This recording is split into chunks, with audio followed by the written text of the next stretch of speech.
This revolution equals evolution. No more wars and no more pollution. Stop the lies and stop the confusion. Listen up, we got a solution. Time to break the chains of mental slavery.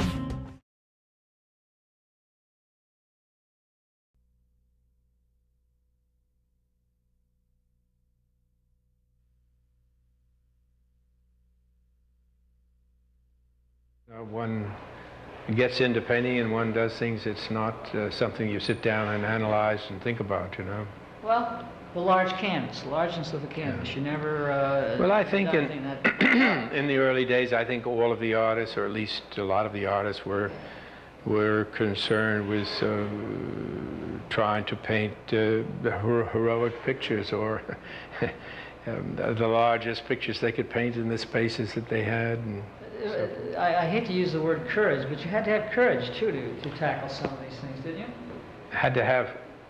No, courage, nerve. Well, you were doing something a lot different and a lot larger. Well, I think artists are all courageous, you know. I think that the artists are the real heroes of humanity. Now, when some of your colleagues and friends saw this, what was their reaction early on? Well, it was appalling to me that they didn't see more than they did at the time. Everybody in the art world at that time saw everything that was being done. It was a small art world, and there were a few galleries, and everyone was doing their own thing and exhibiting. You tell me that there are very few of these left. How many did you do? Did you do many of this series? I did. I don't know. I've never kept track of these, how many I've done. A lot of them were destroyed and moving, and lack of space and storage, and they were kept in practically outdoors in a barn for many years, and it's amazing to me that they're around. They survived. Yeah. How do you describe the imagery? I don't. You don't? I've heard that before from a lot of people. I mean, I paint what I feel, and I don't feel it's necessarily abstract. I feel that everything is nature. I think all art is abstract, whether it paints every hair on someone's head or whether it paints circles and squares. I think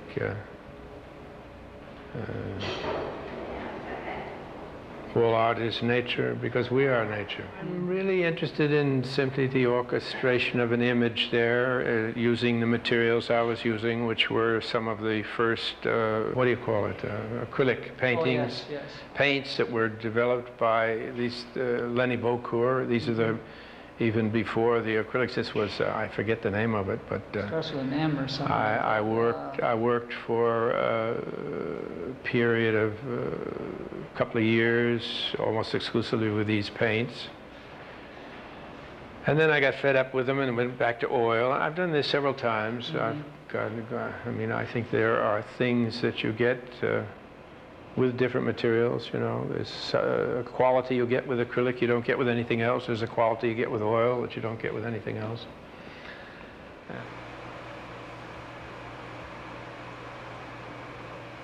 Magnum, I guess that's it, yeah, Magnum. It was close.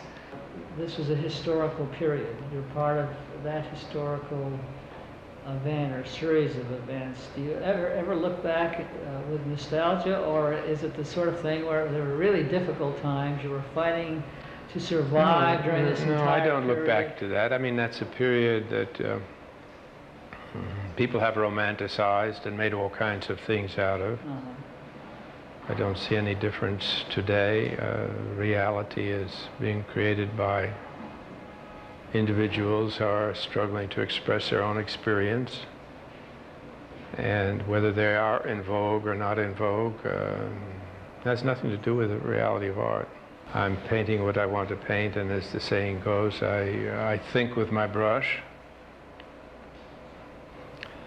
and I think there are too few people thinking with their brush.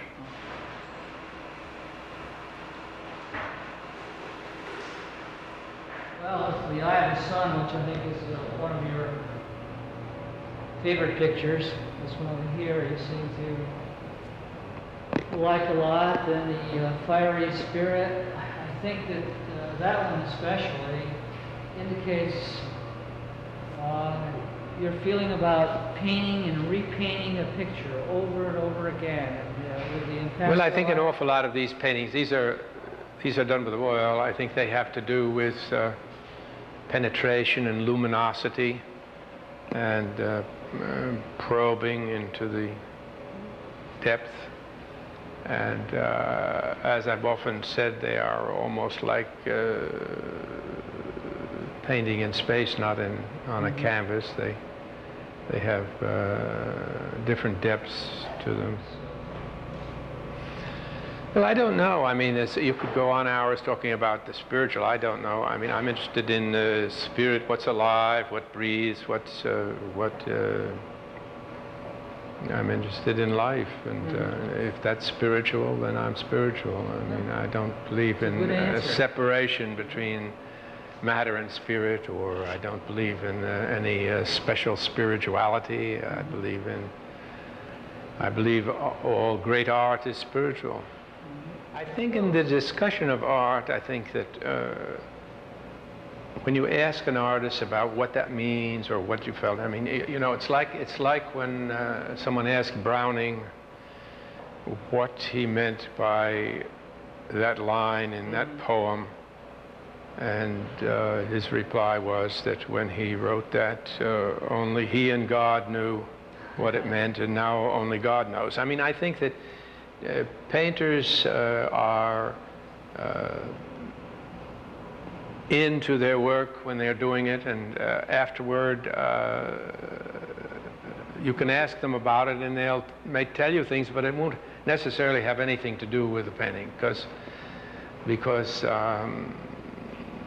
it's something unique and something you can't necessarily recall. That's the great thing about painting. This painting is interesting because it has sort of an optical thing. First thing you look at it, you see, if you look at it long enough, it starts to reverse itself. Yes. You see the darks. Yeah, that's right. And I think I work on a painting until it takes on a life of its own. And these do. And as I say,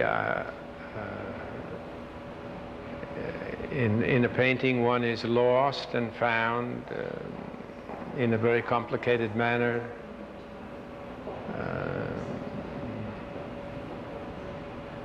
That one cannot define.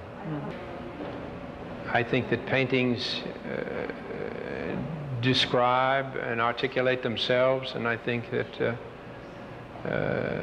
they have their own voice, and I think they should be allowed to speak for themselves and not be interpreted by people who are outside of that experience or who bring some other system or dialectics to it and try to explain it through something else.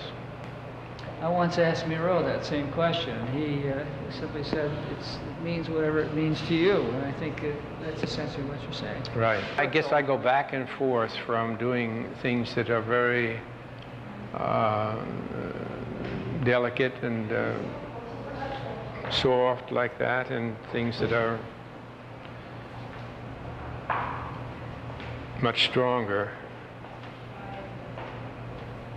It's magnificent painting. Magnificent painting. Well, I don't think we can escape from what we are, and I think that what determines a painting is what is inside you, and paintings are evolved from your being. I'm really interested in people more than anything else. I'm interested in helping people to get on the thread of their own creative being, and I guess that's why I teach, or I don't teach, I unteach. Yeah, well, I think that there are too many people teaching who don't really love to teach, and I think there are too many people teaching for money and not for any other reason. What's your teaching style like? I don't have any style. I teach out of whoever I'm working with. I get them to teach themselves. But one thing I try to get people to do is to creating themselves a condition whereby their studio is with them at all times. Each one of us has a certain aura, a certain vibration, a certain contribution. And I think that that is what it's all about. I don't think that one is better than another. They're all different. They're all unique.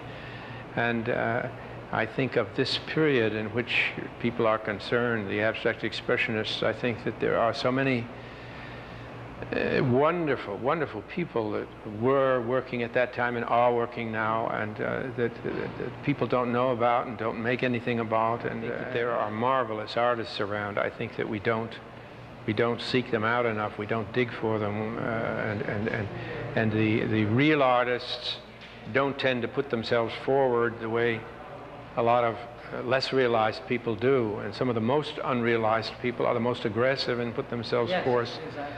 Put themselves forth in a grand manner. I feel it's both a tragedy, I feel it's an injustice, and I feel it's a stupidity.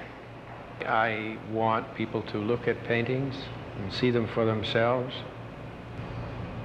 have the courage to form their own opinions about them, and not ask 10 other people what they should think before they know what they think. I love painting, and I love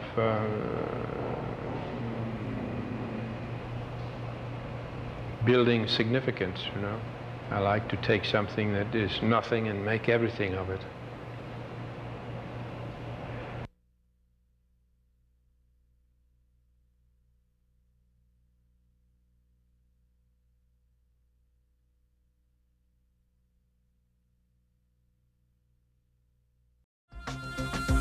This revolution equals evolution. No more wars and no more pollution. Stop the lies and stop the confusion. Listen up, we got a solution. Time to break the chains of mental slavery.